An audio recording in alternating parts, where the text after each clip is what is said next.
আবার তিনি সৎ দক্ষ হইলেন, কিন্তু দেশপ্রেম নাই, সৎ আর দক্ষতা দিয়ে তিনি সব বাহিরে পাচার করে দেন। তাহলে এই সৎ, দক্ষ এবং দেশপ্রেমিক তিনটার কম্বিনেশন যদি না ঘটাতে পারি, তাহলে আসলে এই রাষ্ট্রের কোনোদিন উন্নয়ন হবে না ভাই।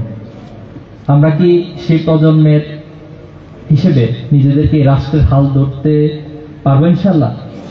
নিজেদেরকে সেভাবে তৈরি করতে পারবো ইনশাল্লাহ? এই জন্য দুইটা পরামর্শ দিব। সময় অপচয় করবেন না। কি করবেন না ভাই?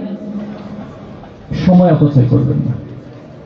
আর একটা হচ্ছে যে পরিশ্রমের মানসিকতা রাখতে হবে, সর্বোচ্চ পরিশ্রম করবেন। সময় অপচয় করব না এবং পরিশ্রম করব, ক্লান্ত হব না। যদি এই দুইটা জায়গায় নিজের সাথে কমিটমেন্ট মধ্যে হইতে পারে, তাহলে আপনার একাডেমিক যোগ্যতা, আপনার এই সমাজকে দেওয়ার জন্য লিডারশিপ যে দক্ষতা, যা কিছু অর্জন করা আপনার জন্য অনেক বেশি সহজ হয়ে যাবে ইনশাআল্লাহ। আমরা সেই প্রত্যাশা রাখছি। পাশাপাশি